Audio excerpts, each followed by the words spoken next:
Go for one last ride, guys.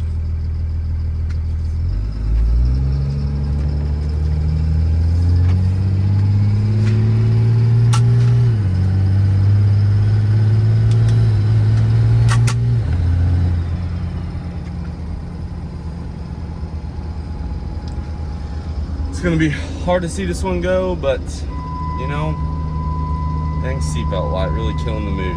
But we'll give her hell one more time before the new owner comes and gets her.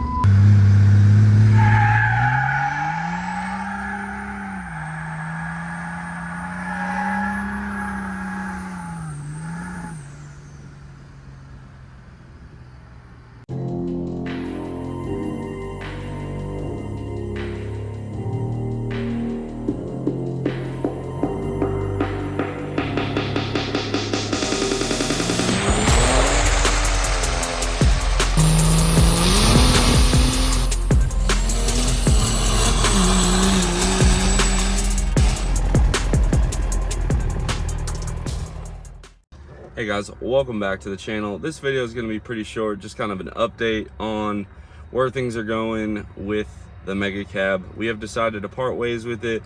A guy that I met when I worked at Power Driven from Colorado messaged me, asked me if I'd sell it. I threw out a price. He said sure.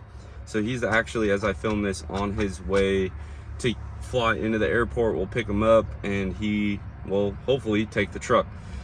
Since then, obviously David took it to the fire punk pole.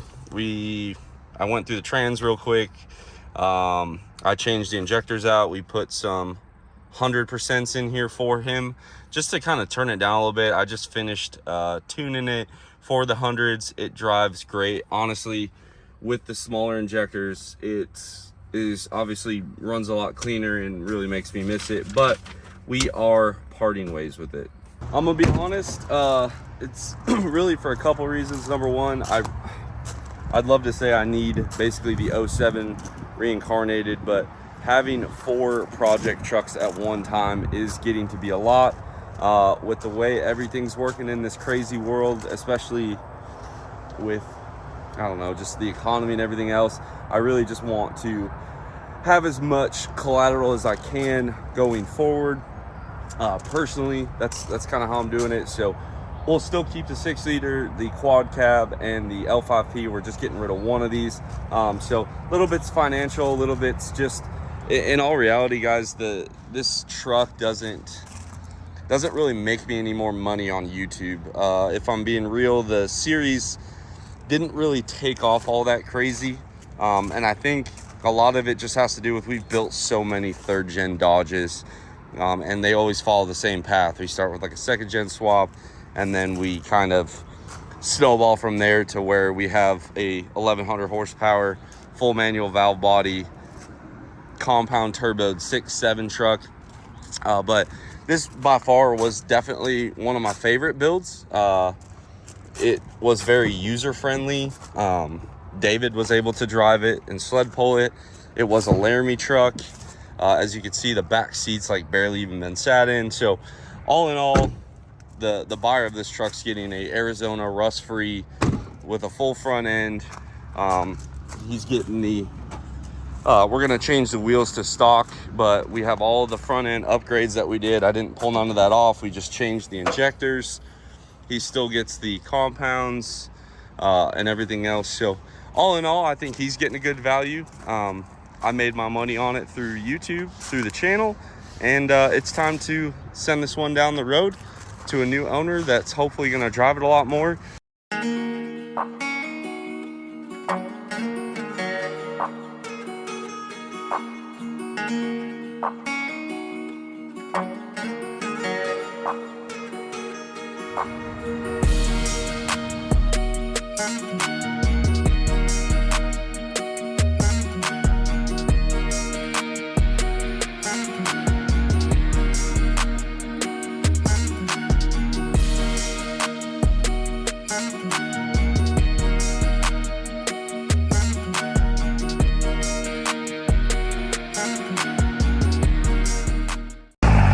Just like that, folks, she is going to Colorado. So got a nice 1100 horsepower mega cab. He's learning the full manual, and he should have a great time with it. And there she is, folks, the end of the era.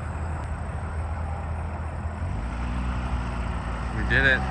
Pre-emissions tow rig worked out well.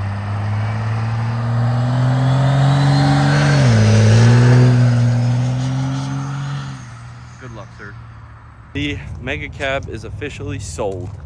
It went to a fellow in Colorado. He is currently driving home, and yeah, that's it. Pre-emissions tow rig series, dead. Some of it, like I said, I feel like this market's a little uneery to me. So I wanted to just have more liquid cash flow, so to speak. And then I also think some of it, you know, when you find the right buyer for a truck like that, you kind of gotta either realize you want to sell it or realize you're going to keep it forever. And he gave me an offer. I thought it was fair enough where I'm not losing any money, and he's getting a pretty good deal. He couldn't build it for it, so I'm happy. I think he's happy, but at the end of the day, it's over. I understand the goal of that truck was like a pre-emissions tow rig, and as soon as we didn't put that BD Howler kit on it, it was kind of all downhill from there. We second gen swapped it, and then we did the big compound, or not big, but 464, 485. That thing towed like a monster. The downfall to that truck for me was it was loud, didn't like that, and it had so much power that it almost became a liability to drive. Like, you were always worried about if something was going to break, or you'd want to take it to an event, but to race it competitively, it's a lot of horsepower, and again, very heavy. So I didn't want to go backwards on it. I didn't really want to go forwards. We already have the quad cab, and yeah, he made an offer. I said sure. It went. I had 3 people offer to buy it. 2 people sent deposits. One guy gave most of his money back. He wasn't able to buy it, but you know, this guy was, and you know, I wish him the best of luck. I hope that truck runs forever and ever and ever. It's always a little nerve-wracking when you sell like a modified truck like that, because on one hand, it's sold as is. On the other hand, you don't want to be a scumbag. So I always give people the opportunity to test drive it. I let him drive it all the way home from the airport, get him familiar with the full manual valve body. At the same time, again, it's one of those things, like, you're buying a 1,000 horsepower diesel truck. We put up all the videos of the stuff that we've done to it, how we competed with it. So it's really kind of a double-edged sword. I just try to use my best judgment on how I would like to be treated. I bought a 12L from a guy a long time ago. Bought it from Georgia, drove it all the way home. We lost a water pump, it blew a head gasket. And honestly, it was just kind of par for the course, and it was a heck of a journey. That being said, you know, I wish him and the mega cab the best of luck. We were at that point where I was, do I paint it? Do I wrap it? David was having fun with it, but it wasn't like super competitive at sled pulling, and it was like way too nice of a body and frame for sled pulling, but the mileage was really high. So it was kind of one of those trucks, like, somebody's not getting a like automotive loan for the full amount that I sold it for. It's sold for well over Blue Book. But all in all, guys, some of you might be disappointed. Some of you might have saw it coming. I didn't really want to beat it up. He confirmed he was coming to get it right after the fire punk pull, and that's why we didn't really do anything with it. Hopefully it serves him well. I don't know what's next. I've been thinking about like buying a Honda Grom. I've been talking with my wife about maybe paying off the side-by-side, maybe getting something different. Sorry, Kai, but I don't know. I've also been looking at like clapped out older trucks. I've also thought about maybe just getting another stock bottom N59.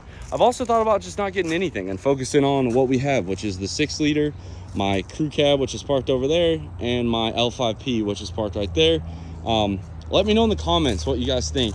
The budget for this would be like $5,000–6,000 initial buy-in, unless it's the side-by-side. Then my General is worth quite a bit, and we can put that as a down payment. But regardless, I can't wait to see how this goes. Can't wait to see where our L5P goes. We're waiting on parts, guys. We ordered a lot of powder coated parts with really long lead times. It is what it is. But anyway, guys, I might have let some of you guys down on the pre-emissions tow rig. It was not my intention. That's just where my mind was. I wanted to free up some cash. I found the right buyer. Good riddance. Like this one, drop a comment, subscribe if you are not already, and as always, I will catch y'all on the next one.